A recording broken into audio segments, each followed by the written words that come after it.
Tapos ngayon, mapunta tayo sa ating interview kahapon kay Jean. Si Jean Plaza ay siya yung cook ni Senior Aguila. Siya yung natahasan ng tagaluto. At magkalapit lang ang kanilang kwarto, mga kaibigan ko. So, kung ano, yung sinasabi ni Jean na siya ay hindi natutulog, kahit hating gabi na, madaling araw, marami siyang natutuklasan, mga kaibigan. Marami siyang mga natutuklasan na ginagawang kababalaghan ni Jerin Esquilario. Patuloy pa rin ang pakikipaglaban sa pamamagitan ng pagsisiwalat ng mga katotohanan para mabigyan ng hustisya ang mga kababayan ng dating miyembro ng Socorro Bayanihan Services Incorporated o SBSI sa Sitio Kapihan sa Surigao del Norte na si Ma'am Dayan Dantes na kasalukuyang nakabase ngayon sa Amerika. Sa kanyang panibagong video na ibinahagi kamakailan ay ipinaliwanag ni Ma'am Dayan Dantes kung ano ang napag-usapan nila ng isa sa mga testigo at kusinero ni Senior Aguila na si Jeng Plaza noong nakapanayam niya sa kanilang lingwahe. Ayon sa sinabi ni Ma'am Dayan Dantes, kaya daw nagtatag si Karen Sanico ng Private Army sa Kapihan gamit ang mga miyembro ng Socorro Bayanihan Services Incorporated ay para daw hindi na mahirapan makapagtayo ng isang grupo at sindikato ng mga dati ring miyembro ng bayanihan na unang ipinatayo ni Mama Nena, ang founder ng grupo at bumuo ng magandang samahang bayanihan kung saan ang mga tao ay talagang nagtutulungan.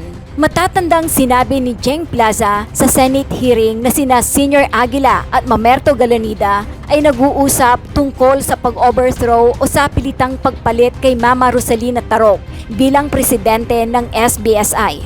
Ayon pa kay Ma'am Dayan Dantes, isang madaling araw, bandang alas 12, napansin at narinig umano ni Jeng Plaza na nag-aaway umano sina Senior Aguila at Janeth Ahok. Naka-hazard daw ang sasakyan ni Senior Aguila dahil gusto na daw niyang umuwi. At ang sabi daw niya ay, ayoko na. Hindi ko na kaya ang paghirap ng mga tao. Uuwi na ako. Buti na lang daw at napakalma ni Janeth Ahok at napapasok sa kanyang kwarto. Nakumbinsi daw nila umano si Senior Aguila na manatili sa Kapihan dahil pinagbigyan daw nila ang kanyang mga kahilingan, kasama na umano dito ang mga babae. Ibinunyag pa ni Ma'am Dayan Dantes na nilaso nila umano ang founder ng SBSI na si Mama Nena at ang nag-iisa nitong anak na mayor ng Socorro na si Denya Florano. 8 araw lang umano ang pagitan ng kanilang kamatayan at hindi daw ito agad ipinaalam sa mga miyembro ng SBSI. Narito ang buong pahayag ni Ma'am Dayan Dantes. At ano na daw? Namumroblema na si Rosalie? Problema na. Sila naman ngayon ang mamroblema, no? Kasi dati, mga inaapi lang ang mga tao, inaalipusta, wala silang pakialam kahit iyak, umiiyak na yung mga tao, naglulupasay na, wala silang pakialam. So this time, sila naman ngayon ang iiyak. Sila naman ang mga iiyak. So, at saka, buti na lang, ang mga ginagawa nila sa mga tao may katapusan. Ang kanilang ginawa, ang kabayaran, ay walang katapusan. O, ayan na yan, Jerin Esquilario. Yan na yan, hinihiling mo. Hinihiling mo na walang katapusan. Yan na habang buhay kang magdusa. So, umpisahan na natin mga kaibigan. Unahin natin yung pinost natin kumakailan lang yung mga bata na nakahilira at kumakanta at binilad sa araw. Kaya daw sila nakatinga lang ganyan para daw makakonsentrate sa pag-focus na tawag dito, magbago, na talaga yung bukal at buong puso silang tawag dito, nung hinulsul eh. Taos puso silang at kumakanta nun.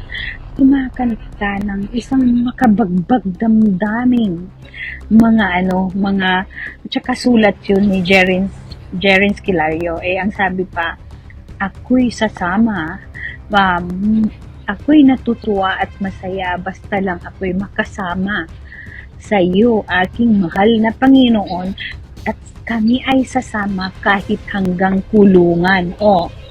Di ba? Grabe yan, grabe. At saka sila talaga'y nakatingala. At pagkatapos nun, mga kaibigan, kung binilad sila ng mahigit 1 oras, palalakarin silang parang mga pato. At bawal silang tumayo at lalakad talaga sila pagkatatayo sila. Excuse me. Pagka sila itatayo, sila ay mapapanish. I-punish sila, ipadol sila, or itapon sila doon sa paliguin sila sa aroma pitch. No? So, ganun. Hindi mabilang yung mga bata. Hindi mabilang. Hello, good morning, Ray. Good morning. So, hindi mabilang yung mga bata na kasalukuyang pinaparusahan at gusto nilang matuwa pa ang mga bata dahil nagsisilbi sa kanya. Nagsisilbi kay kay Jerin Skilario. So, yun. Tapos ngayon, mapunta tayo sa ating interview kahapon kay Jean. Si Jean Plaza ay siya yung cook ni Senyor Aguila. Siya yung natahasan ng tagaluto. At magkalapit lang ang kanilang kwarto, mga kaibigan ko. So, kung yung sinasabi ni Jean na siya ay hindi natutulog, kahit hating gabi na, madaling araw, marami siyang natutuklasan, mga kaibigan. Marami siyang mga natutuklasan na ginagawang kababalaghan ni Jerin Skilario. So, isa na doon yung papalit-palit ng pinapapasok sa kanyang kwarto ng mga minors, mga minor de edad, mga kaibigan ko, all night, nandoon sa kanya. At bago daw, yung una daw na gagawin, meron pang pinapainom si Senyor Aguila. Ang kahalo nun ay isang gatas. Pinapainom muna. Tapos pa, hindi din-disclose ni Jean kung anong klaseng pampaganang pinapainom sa mga bata. Pinapainom daw muna. So ngayon, ang sisti pa, itong babaeng kanyang yung kanyang sabihin na natin asawa sa kama. Yung lagi-lagi. Guys, pansinin ninyo, yung nakikita ninyong babae na kasama kahit saan pupunta at pumupunta si Jerin Skilario, kahit hanggang doon sa Korea, kasama ang babaeng yun. Siya yung babaeng sinabi ni Jean na pinapainom ng pampalaglag. Halo-halo mga ugat ng kahoy na pinapainom sa babae ng mga 1 month or more hanggang sa ang babae ay dinugo. Kasi nga naman, kung hindi nila patayin yung pinagbuntis, mabubulgar sila, no? Mabubulgar. Pero, wala rin naman silang nagagawa dahil nabubulgar din. Dahil nga ang Panginoon, pag siya na ang kumilos, wala kang naitatago. Kahit magtago ka pa sa ilalim ng alang-alam mo, walang naitatago pag ang Diyos na ang maningil. So anyway,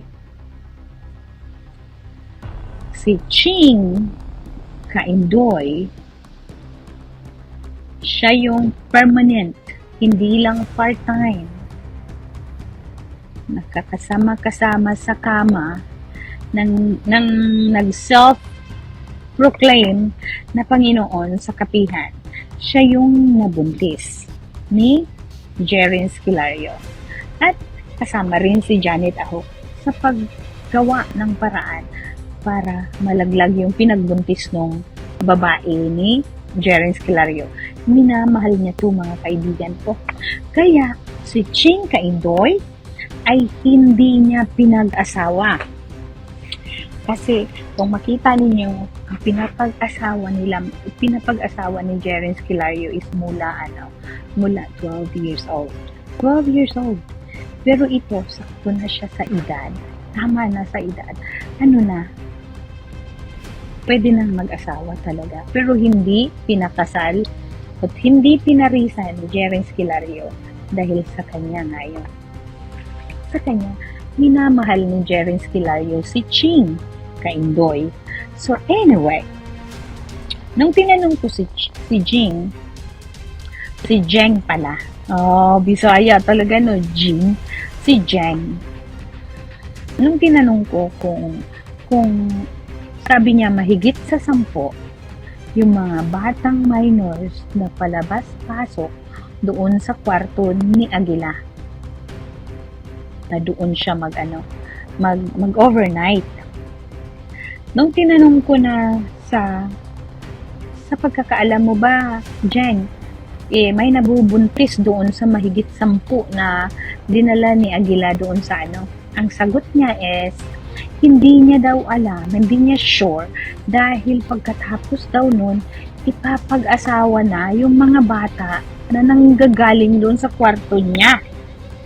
Pinapartneran na ng iba. So ngayon, kung narinig ninyo yun sa court yung mag-adjust, ngayon pala, pag nag-adjust yung mag-partner, yung hindi, kasi mga bata pa nga, ayaw magtalik. Ang paparusahan pala, ipapadel, is yung mga lalaki. Dahil kahit na nga inuutusan na silang approve na daw na i-rate yung mga bata ring partner ng mga lalaki. So, minsan daw, na lang yung mga batang lalaki, nagsisinungaling na lang na ayan nakuha na nila para daw hindi mapadel yung mga bata o mapunta doon, mailublog doon sa gawa nilang paliguang masangsang pa sa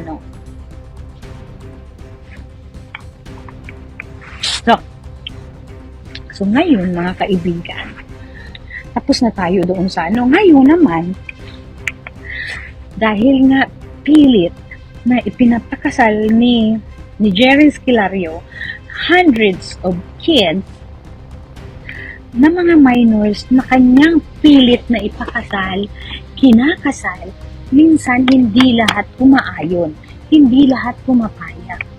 Ngayon, pag-surrender na ang parents na na pagtabihin at umayon na sa utos ni Jerin Esquilario, yung mga batang yun ay kukunin na i-in-house doon kung nasaan nakatira sila ni Janjan Ahok at si Jerin Esquilario. Magkasama sila sa bahay, mga kaibigan, si Jerin Esquilario at si Janet Ahok. Doon na patitirahan yung mga bata na ayaw talagang magsiping. Doon patirahin sa bahay nila ni Jerin Esquilario at ni Janjan Ahok. Ngayon, pag ayaw talaga ngayon ipapadlock. Si Jeng ngayon ang naatasang tagapadlock sa kwarto kung saan gusto ni Senyor Aguila doon magtalik yung mga bata at malalaman gusto nilang malaman na natapos na nga, na nagtalik na ang mga bata at ang Ang ano pa mga kaibigan is bibigyan ni Janet Aho at ni Rosalie Sanico yung mga partner na lalaki ng cellphone na meron ng nakalabas na porno. Para lang talaga ang bata madilubyo. Bukod doon sa pinapainom na,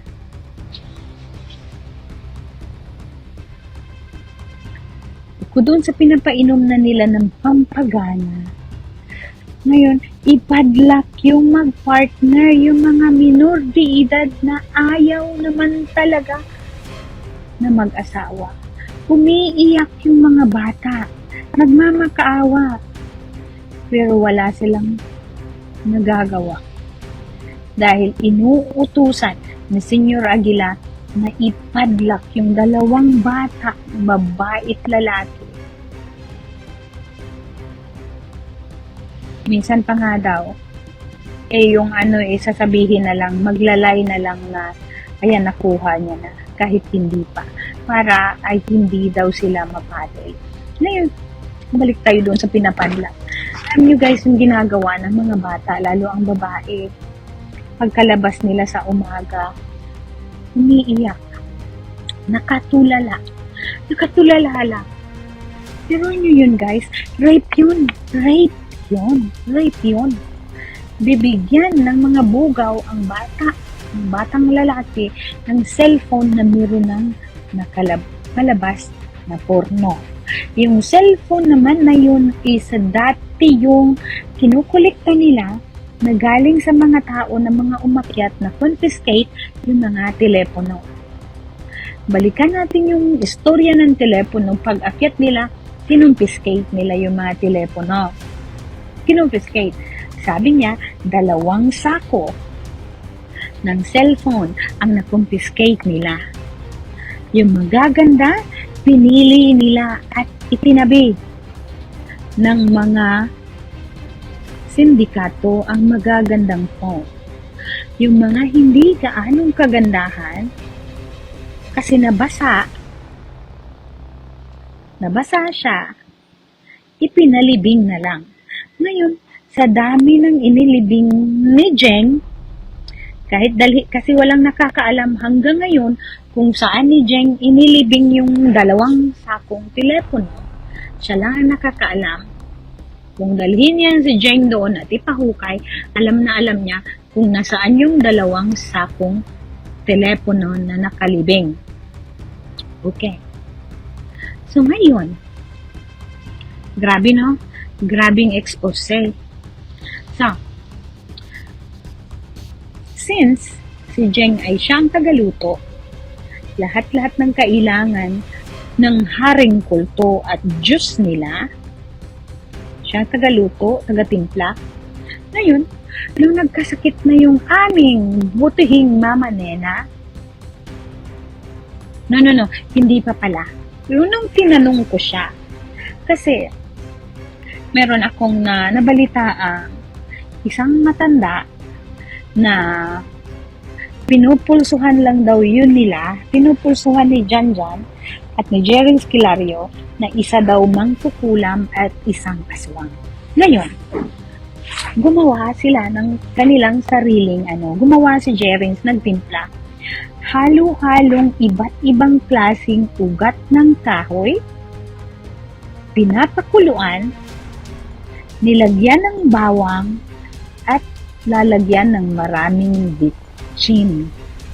Ajinomoto. Lalagyan lang.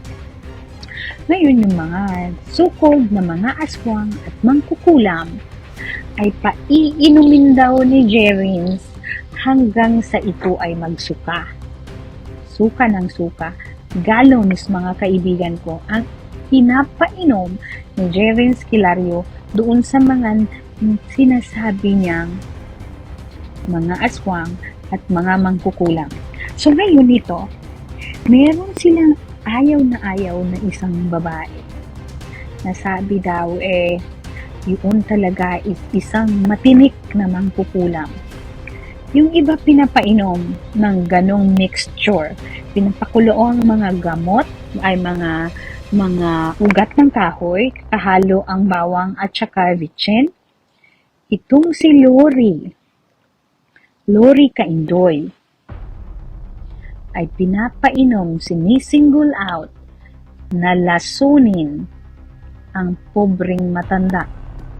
Nilaso nila, yung araw na yon, dinala nila at pinababa doon sa bahay ni Lori Kaindoy. So, pinapainom ng lason Ngayon, nung ipinababa na, kasi ang anak ni Lori ay isang may problema sa pag-iisip. Walang pinababa nila, nilagay lang nila doon sa bahay ng pobreng matanda, taga Rizal, Barangay Rizal, Socorro. Ngayon, mga kaibigan, after nilang i-drop off yung matanda doon, pinabayaan. Days later, nangangamoy na yung bahay ni Lori dahil siya ay namatay.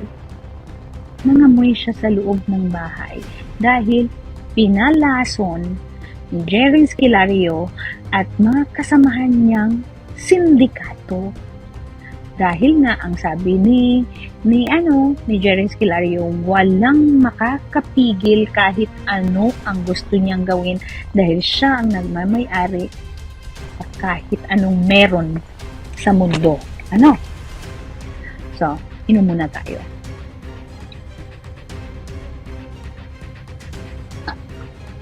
So, nilason, mga kaibigan ko. Puntos nilason. At saka kahit pa yung mga hindi nilagyan ng talagang lason na madali ang pagkamatay. Guys, hindi ba ang bitsin pag nadamihan yun, isang lason din, hindi ba? Yun ang mga pinapainom at hindi sila titigilan hanggang ang mga taong uminom magsuka ng magsuka. Kagaling hindi ko alam ngayon ko lang nalalaman na si Janjan Ahok pala ay isa ring peking manggagamot. Mantakin ninyo yan. Pero yung nasabi ko noong araw na i-vlog ko na siya ay laging nagpapatutuo sa kanilang mga meeting na si Jerins ay nagmimilagro. Mimilagro daw. So, ang lagi na lang namimilagruhan is yun lang mga kasapi ng kanilang kulto din. So, yun. Si Jerry, si Janjan, si Rosalie, si Karen, ang laging nagpapatutuo doon sa loob ng kanilang dome na talagang si Jerry Esquilario ay isang Panginoon at may kapangyarihan. Di ba? So ngayon mapunta tayo doon sa pagkasakit. Ay hindi pa pala. Sa sitwasyon kay Mama Nena, yung founder talaga, asawa ng founder ng Bayanihan. So ngayon, yun pala, bago sila nakaakyat doon, inano muna.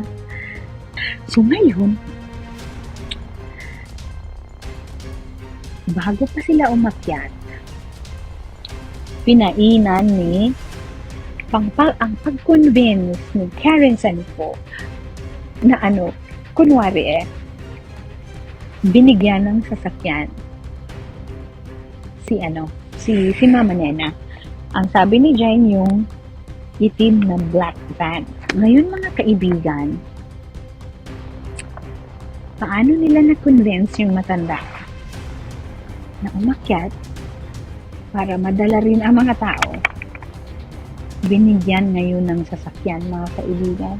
Kasi kinonvince na ito yung sasakyan para ang mga matatanda, ang mga may edad, pag may kailangan sa lungsod or ano, yun ang gagamitin nila. Yun ang gagamitin nilang sasakyan. Pero nang nakaakyat na mga kaibigan, binawian ngayon ng sasakyan ang butihing Mama Nena. So, binawi ngayon. Binawi yung sasakyan. So, since nakahiwalay ng tirahan, si Mama Nena malayo sa kanilang malayo sa kanila ni Jerin Skilario. Kay Karen, magkalapit din sila eh. Malayo si Mama Nena. Ngayon, kung pupunta si Mama Nena doon, ang tinatawag kung saan nakatira si Jerin is nasa viewing deck. Doon siya nakatira. So, Anyway, na-interview na natin si Jeng kahapon. Na-interview natin. So, ito ay para sa mga manunood nating mga Tagalog. Pagpasensyahan na dahil hindi naman talaga ako Tagalog. Sorry talaga na naputol yung ko, hindi ko sinasadya yun. Bigla na lang. Ewan ko. Baka kinulam na din siguro ang phone ko, pati ako ng mga tawag dito, mga kultong tutuan to. Nga pala, ating pasasalamatan ang ating mga magigiting na mga vloggers. Ang ating mga na sila ay natulungan tayong maisiwalat ang inaasam-asam nating maiparating sa publiko. Ako ay pinipilit kong dalhin sa madla kung ano ba talaga ang mga ibig sabihin, kung ano yung mga pinag-uusapan natin kahapon, Jeng. Dahil maraming nagrereklamo na itatagalog daw. Pero naman, mga kaibigan, pwedeng magtagalog, depende yun sa ating naimbitahan na magsalita. Gusto kong kayo, mga naimbitahan is, magiging kayo, komportable, para maisalaysay ng walang kaabog-abog. O, saan kayo? Walang kaabog-abog na maisalaysay ang katotohanan. Ayan, mas maliwanag. O, yan, takpan natin yung So, kaya, tapos na yung interview natin. Sinong nakapanood sa interview kahapon? Interview ko kay Jeng. Sino nakapanood? Ang galing-galing. Hi, good morning. Taga Bicol. Hi, Meg. Grabe, no? Kung saan na nakarating yung natin dahil sa kulto nakarating tayo kahit saan.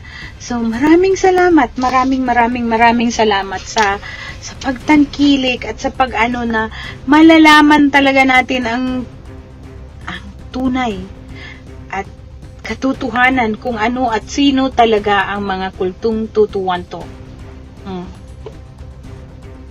So, maraming salamat sa pag-embrace ninyo na malaman kung ano ang totoo.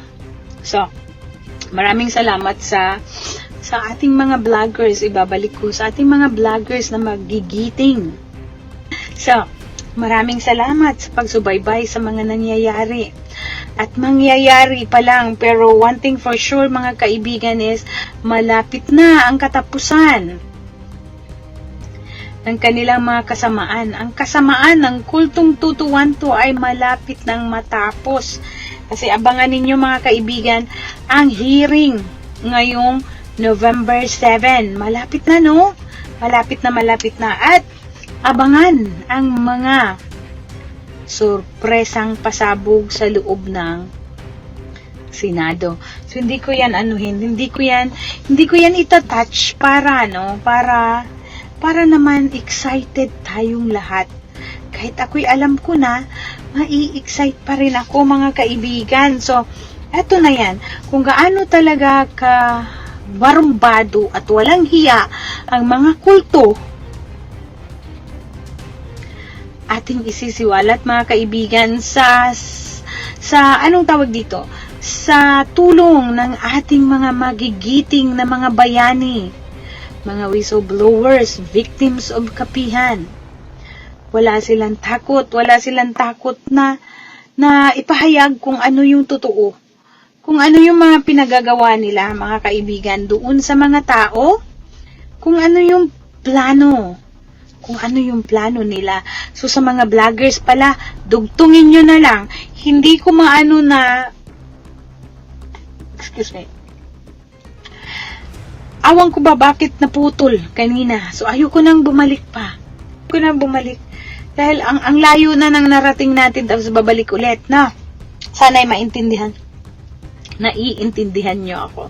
So, ito, ang akin lang, ang pakay ko ay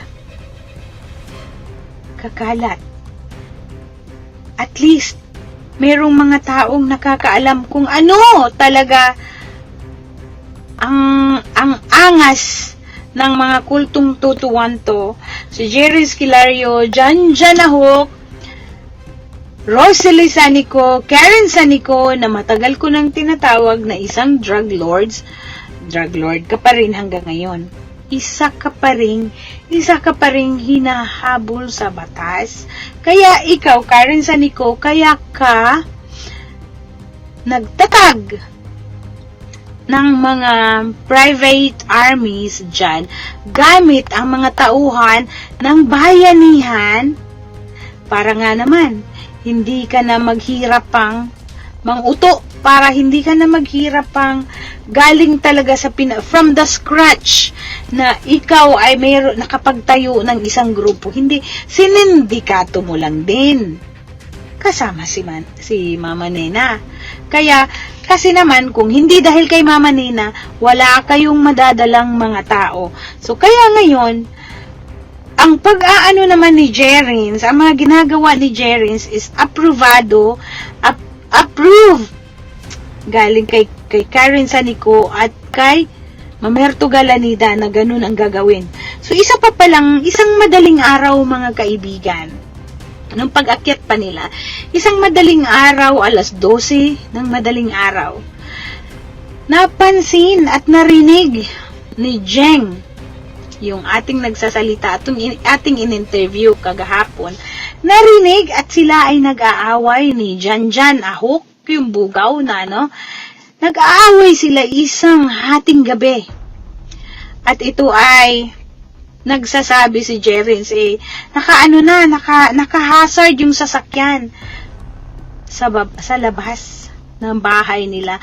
Naka-hazard yung sasakyan ni Jerins dahil gusto nang umuwi ni Jerins Esquilario.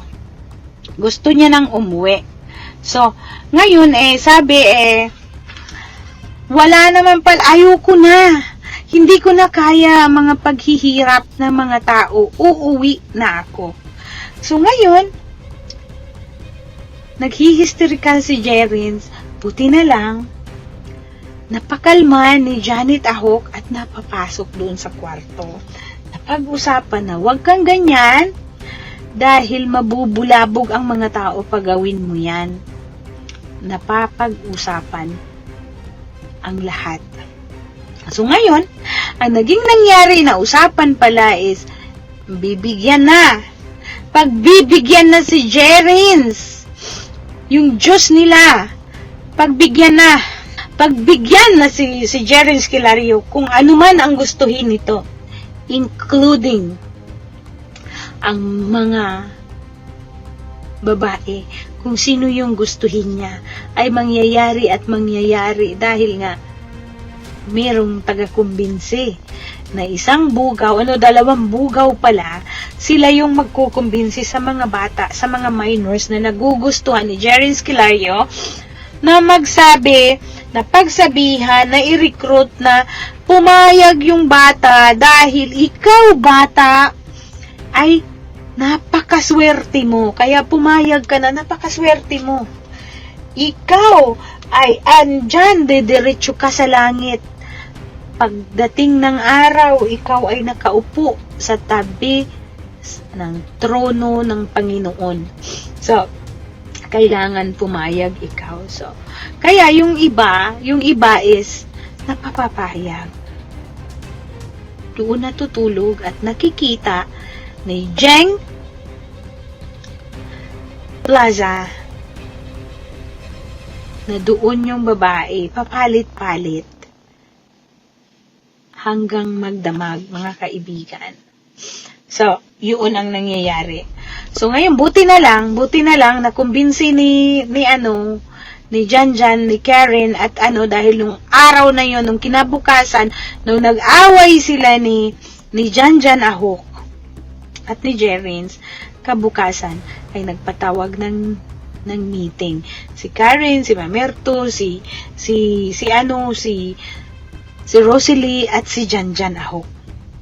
Yun ang pinatawag at nagkasundo sila dahil lahat ng mga gawa doon, ang pagmi-meeting nila ay laging wala si Mama Nena. Hindi pinapaalam nila at bawal hanggat maaari hindi ipaalam kung ano yung mga pinag-usapan nila ni Karen Sanico.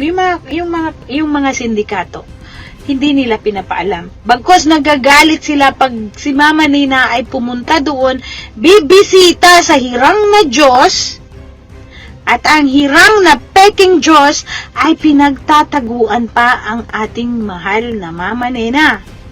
So hanggang sa yun na, namatay na ang Mama Nena. At ang ikinamatay is, brutal kong sasabihin mga kaibigan ko, na siya, ang aming butihing leader ay nilason.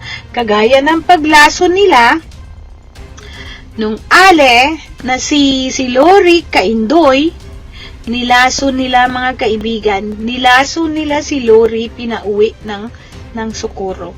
So, ang paglason nila, sorry ha mga kulto, the way nilang pinapainom ang Mama Nena doon sa mga halo-halo, doon sa mga halo-halong mga ugat ng puno na mga mapapait daw talaga. At magtaka kayo mga kaibigan. Dati, yung may mga pinapainom silang mga gamot, mga ugat ng kahoy, ang nagtitimpla ay si Jeng. Tinitimplahan yung iba't ibang klasing ugat ng kahoy, hahaluan ng bawang at saka maraming bitsin. Siyang nagtitimpla, siyang nagpapakulo nun, mga kaibigan, si Jeng. Pero nung time na kay Mama Nena, hindi na si Jeng ang gumagawa. Diba? Hindi na si Jeng ang gumagawa at nagpiprepare. Iba na. So, kung wala silang ginawa kay Mama Nena, kung hindi nila nilason, bakit hindi si Jeng ang nagpakulo at gumawa yung inumin ng founder ng bayanihan na kanilang sinakop, no?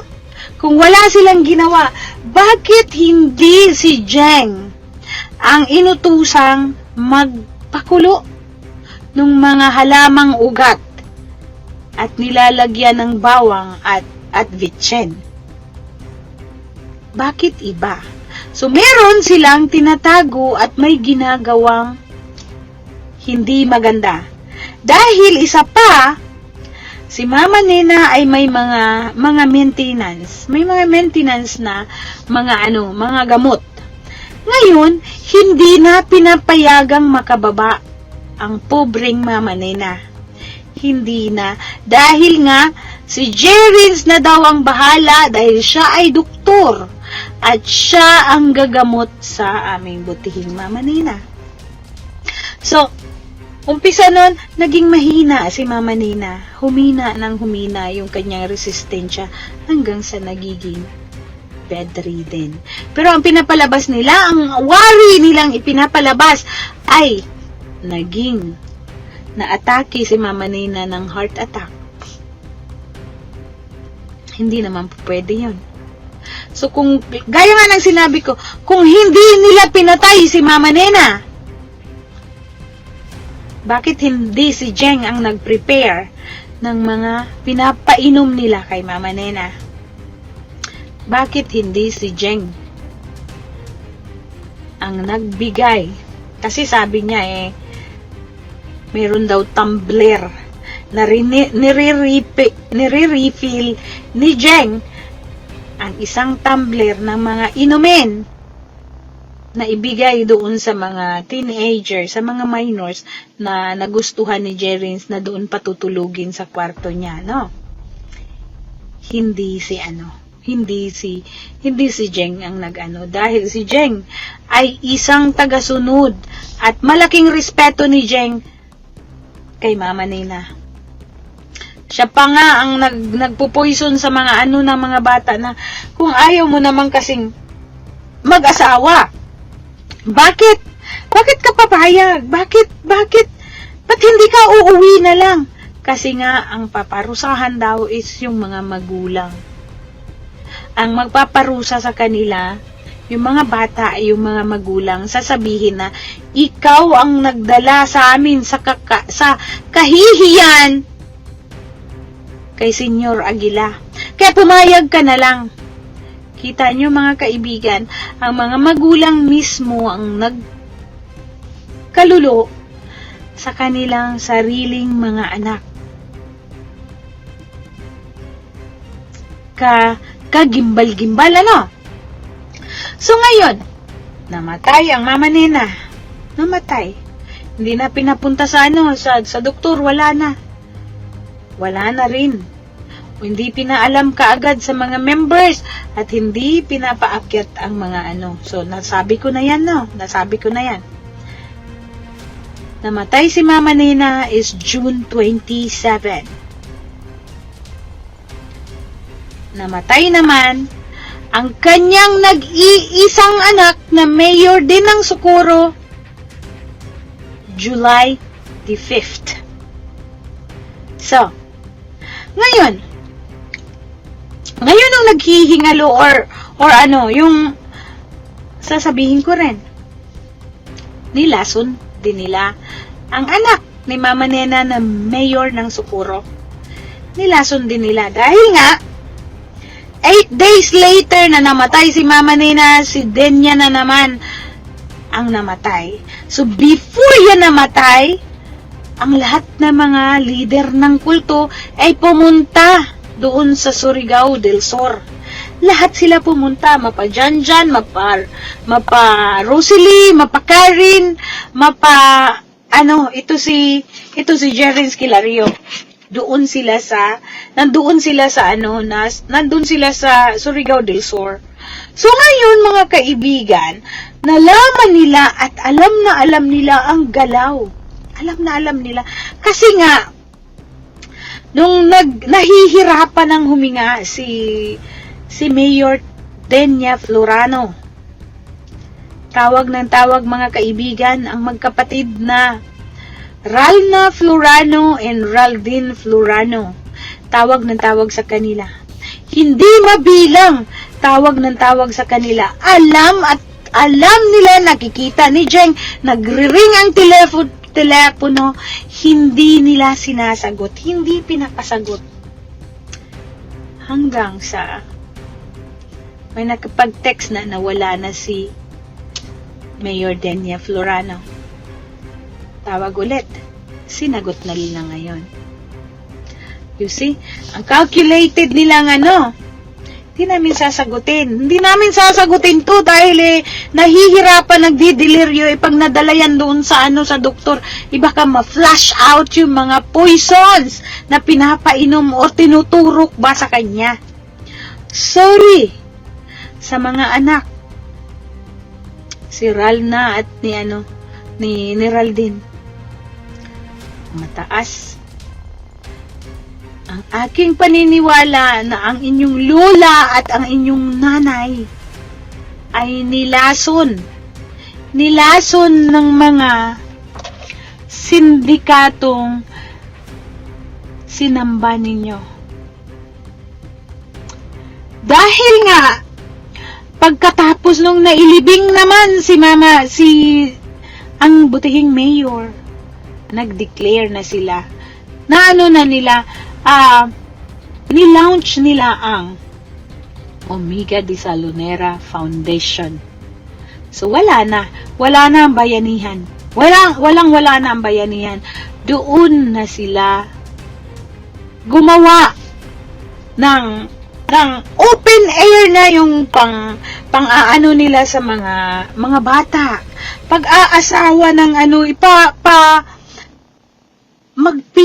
pipila yung mga bata para piliin ni Janet at ni Janet Ahok at ni Rosalie na ito yan sila. Pwede silang ito, i-partner natin yan dito.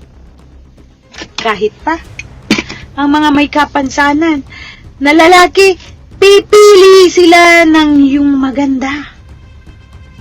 Papag-asawan niya doon sa dahil ang sabi pag ikaw pumayag babae, ikaw ay diretso sa langit.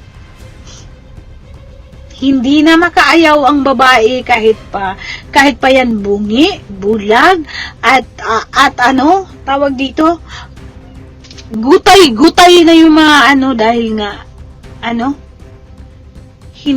hindi nila bibigyan na mag-say no ang kahit sino. Kasi nga, ang daw si Jeren Esquilario, ang tagapagligtas at tagapagparusa. Parusahan niya muna ang mga bago ikaw ay makaakyat sa langit. Bago ikaw ay makasakay sa ulap. Yun daw ang sinabi sa kanila ni Jen. Tsaka sa asawa niya para sila ay hindi bumaba. Step by step mga kaibigan na para magmamadali ang mga tao na gawin at tapusin ang gustong mangyari ni Jerins na yung pinatayo nilang mga, let's say yung dome, pinantay nila yung bundok, yung bukid mga kaibigan, hinukay, pinantay at tinayuan. Kasi ang sabi, yung tinatayo nilang yung tinatayo nila ay gagamitin pag nag-end of the world na, doon, yung lugar na yun, doon ipoproclaim ni Jeren Esquilario ang mga tao na nakasunod sa kanyang utos. Doon niya daw, yung lugar na yun na pinatayo, gamit ang mga skilled na mga members ng bayanihan, walang bayad mga kaibigan, nagmamadali pa sila. Minsan hindi na umuwi sa kanila mga bahay dahil nagmamadali nang makita ang end of the world dahil sila ay pinapramisan ng Panginoon ng kulto na sila mamaya ay magkaroon ng bahay na ginto. Basta lang ngayon sumunod ka sa utos ko. Kahit ano pa yan, kahit pakainin kita ng tae ng kambing o tae ko, sumunod ka para ikaw ay magkaroon ng bahay na ginto at ikaw ay makasakay sa ulap at ikaw ay bibigyan ko ng isang kabayong puti. O, mantakin nyo yan mga kaibigan. Yun ang promise na sinasabi ni Jeren Esquilario para lang hindi umalma ang mga tao at mga bata sa kanya mga kaparusahan na ipapagawa sa mga tagasunod niya. Kasi nga, maghirap ka ngayon at mamaya bibigyan kita ng bahay na gawa sa ginto at makakasakay ka at magkaroon ka ng iyong sariling kabayong puti at mapapasakay kita, matitikman ninyo ang kung paano sumakay sa ulap. Mantakin nyo yan mga kaibigan, no? Grabe, no? Hindi, kung ako siguro excited na akong mamaya pa at diretso na ako ikiklaim ko na yung bahay kong ginto sa kanya, no? Grabe, kaya pala ang mga tao kahit anong gawin niya, sumusunod at sumusunod pa siya. Sila kahit pa sabihing magsinungaling ka para sa akin. Nagsisinungaling. Mga sinungaling sila, mga kaibigan. Lahat ng nandyan sa kabihan, mga sinungaling.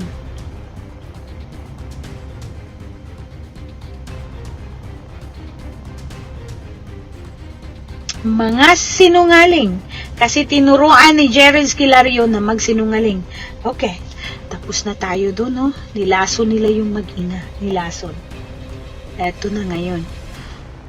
Binaka pa ni Jeng ang sinabi ni Rasi na may mga baril.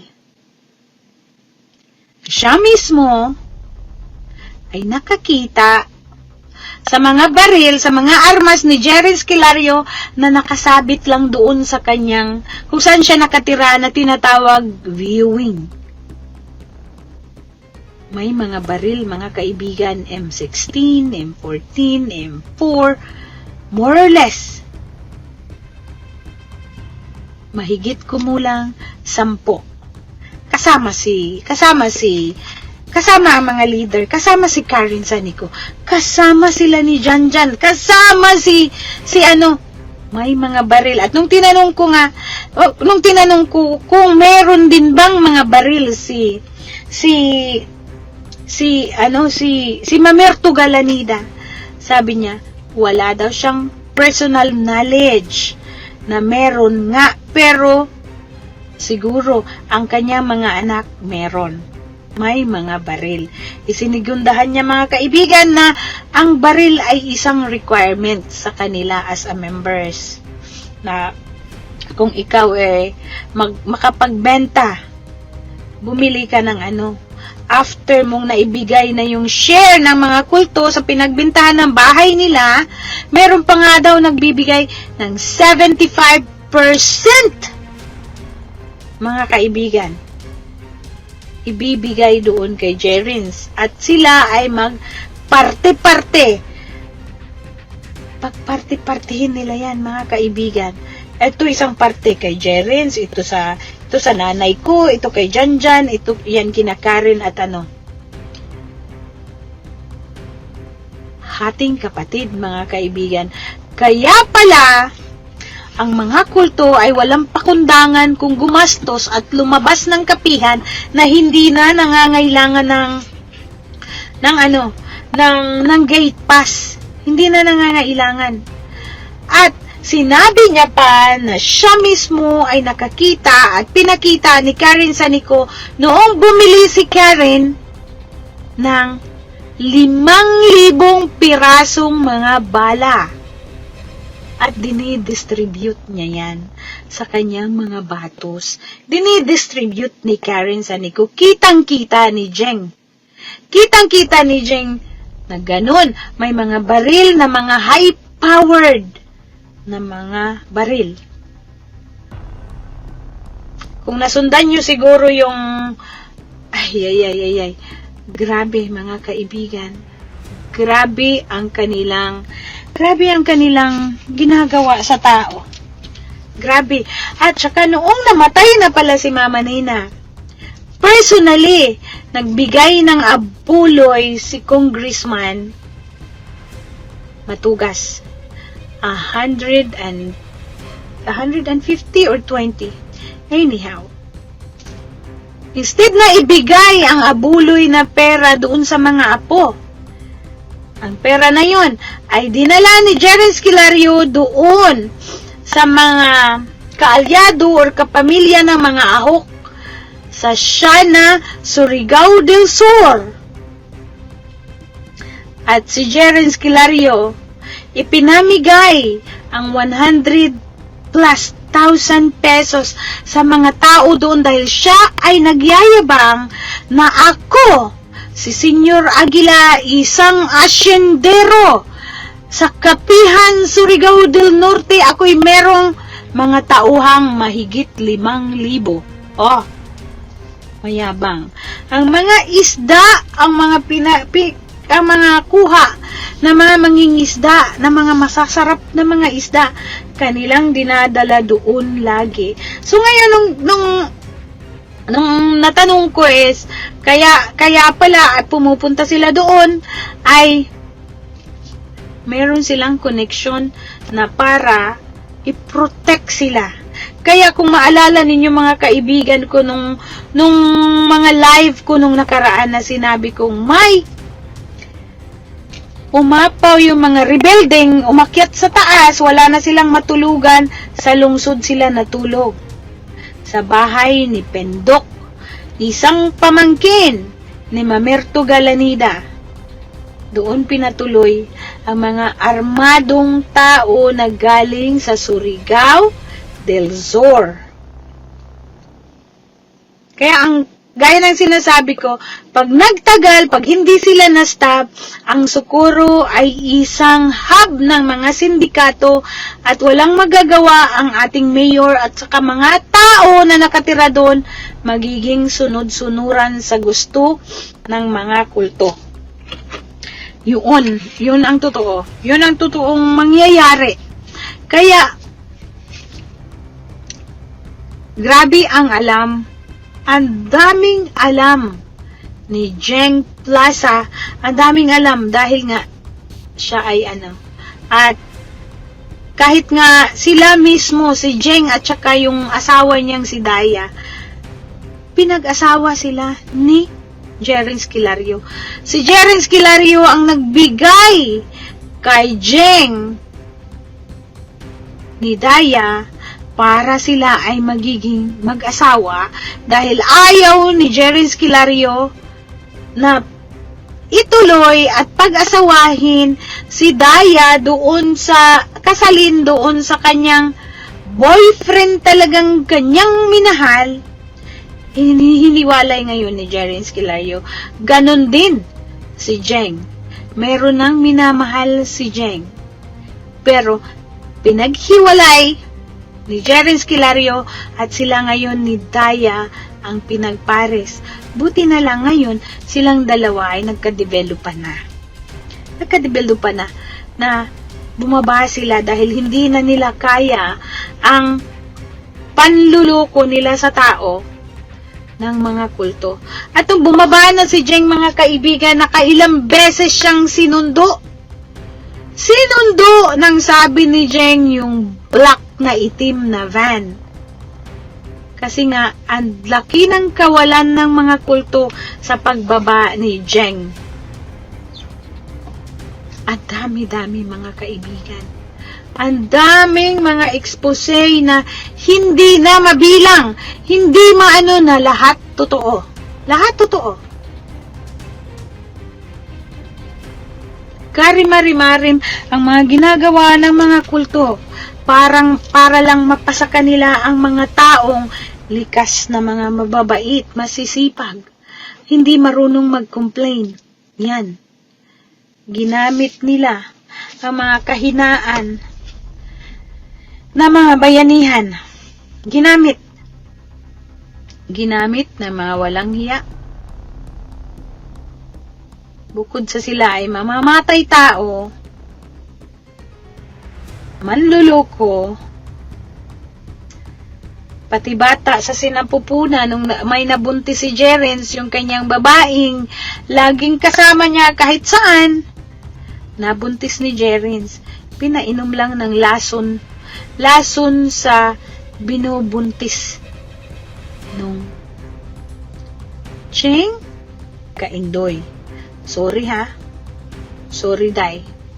Hindi ako marunong maglagay sa ng daho-daho. Ikaw, si Cheng Kaindoy,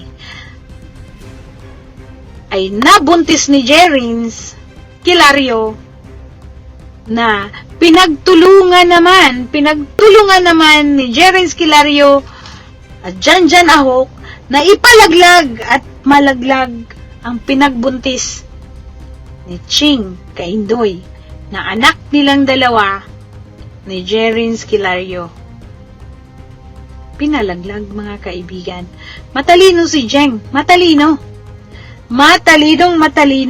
Dahil siya talaga ay nagdududa na bakit pinapainom. Ay sinundan. Dinugo. Alam niya din. Alam din ni Jeng. Nung dinugo na ang bata. Mga Grabe na. Yung sinabi niyang mabalikan ko yung ano. So, yung mga nag-adjust nga, doon nila ipahouse at ipapadlock. Si Jeng ang nagpapadlock doon sa mga mag-asawang gawa ni Jerin Esquilar, yung mga minors. Siya ang nagpapadlock sa mga bata. Hawak niya ang padlock doon sa ang mga bata sa ilalim ng kwarto na walang bathroom. So, pagkailangan daw gumamit ang mga bata ng bathroom, ikakatok pa, mangangatok, buksan nyo ako.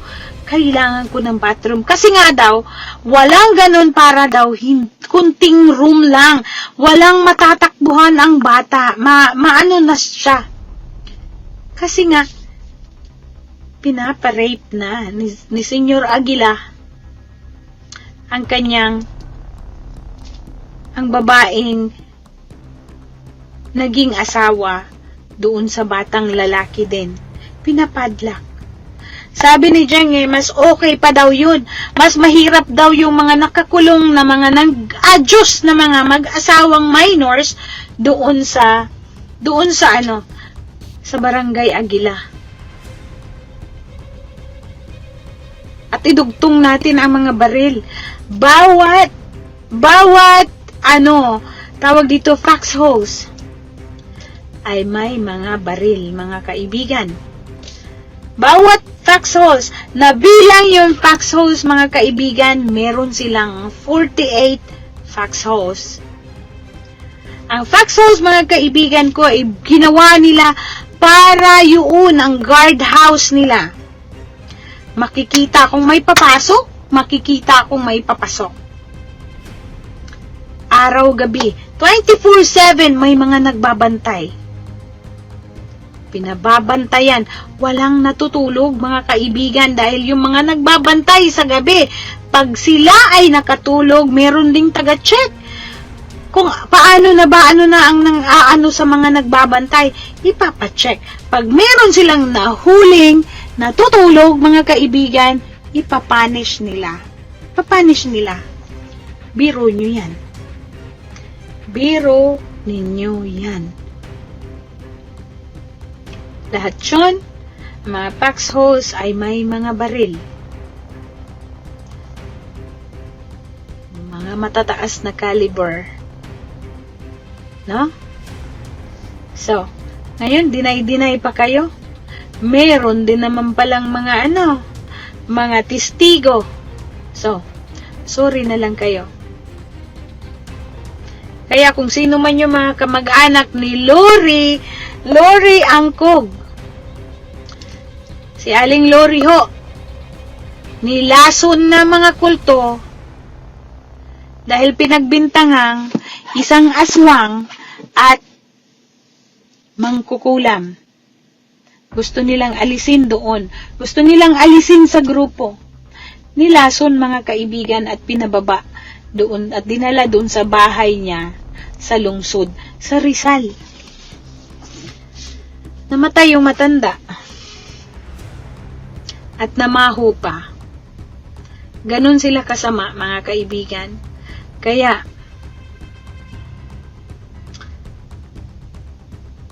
pasensya talaga kung ang live natin is hindi natin, sana nga naaano natin na Tagalog, kaya lang, gaya nga ng sabi ko, pagbigyan natin yung nagsusumbong kung saan siya komportable. So, I think, natapos ko ba, na-cover ko ba yung mga sinasabi ni Jeng, lahat? So, I think I did. So, yun lang, mga kaibigan. So, ayan ang aking magandang pinsanin na nandito kapitbahay ko lang, si Cherry Yamson Arong. So, guys, masama. Masasama silang elemento. Sayang at sila ay naging tao. Sana na lang, naging sila. Mga bakulaw, na hindi sila naging tao para walang ganun karaming mga nabibiktima, mga kaibigan. wala silang access para pumatay ng tao at lasunin. So kung gaya nga ng sabi ko, mga kamag-anak na hindi nyo na nalalaman, nakikita ang mga kamag-anak ninyong umakyat sa bundok, abay ipagtanong nyo na, baka nilason na rin nila. Baka pinatay na rin nila. Dahil nga, ang sabi ni Jerins, wala siyang pakialam. Siya ang may gawa at siya ang magdidesisyon. Walang makapagdesisyon at walang makabali noon. So kahit patayin niya pa, ikatutuwa ng mga kamag-anak, mga magulang, kung meron siyang pinatay. Dahil nga naman, Diyos daw ang may gawa. Kaya ito na. November 7 mga kaibigan. Gaya nga ng sabi ko, may sorpresa tayo, may pasabog. Ang kampo ng ating butihing mayor. Meron at meron. Sana matapos na ito mga kaibigan. At sila ay masisintensyahan na. Masisintensyahan na dahil sa kanilang mga ginagawang krimen. Excuse me. Tama na. Tama na yung kulang sa 5 taon. Yung panluloko nila. So, tama na yun. So, I think sa mga vloggers dyan na maraming salamat ulit sa inyo. Maraming salamat ulit na inyong pinupost at may nagsishare kung ano talaga ang mga nangyayari doon sa bayan namin. Nalalaman na ngayon ng buong Pilipinas. Maraming salamat. Maraming salamat. I don't care. Mangahoy kayo dyan sa wall ko. Wala akong pakialam. Ilabas nyo yan. Ilabas nyo sa inyo. Pero siguraduhin lang natin na maayos yung ating pagpapalabas. Hindi yung nasa gitna ka lang nag-umpisa. Hindi mo naintindihan kung ano ba talaga ang pangyayari. So, maraming salamat kung sino man yung gustong makipag-usap, mag-chismis tayo sa ganito. Mga vloggers, mga YouTubers, open ako. After ng work. Kasi, umaga dyan sa inyo, hapon dito sa amin. So, okay ako dyan. Maraming salamat ulit. Hanggang dito na lang. Ang inyong lingkod na walang ginagawa kundi I don't care. Magagalit na kayo sa akin. Magagalit ang buong kapihan. Abay, ikagagalak ko yan. Magiging happy ako dahil ang alam ko, at the end of the tunnel, kayong mga kriminal, mamamatay tao, ay mapaparusahan ng habang buhay. So hanggang dito na lang mga kaibigan. So sana sa susunod na ating mga episode ng pagbubulgar at pag-i-expose, tayo ay magtatagalog na Kahit bali-balik ko, magtagalog tayo para hindi ko na babalikan at maging ganito at i-try nating ipaliwanag or gagawa tayo ng Tagalog version. So sana, maraming salamat ulit kay Jeng. Maraming salamat. So sana kayo ay nabusog sa inyong dinner kagahapon. Maraming salamat ulit. Hanggang dito na lang mga kaibigan ko. At ako'y meron pa akong iinumin kasi matutulog ako dahil parang gumana. May espiritu din ako. So hanggang dito na lang mga kaibigan. So mga vloggers, mga YouTubers, I love you guys. Maraming salamat. Kayong lahat ay hulog ng langit para sa akin, para sa mga biktima. Hulog kayong lahat sa amin. Hanggang dito na lang. Magandang umaga. Mag-subscribe at i-click ang notification bell para sa mga susunod na video updates. Maraming salamat po.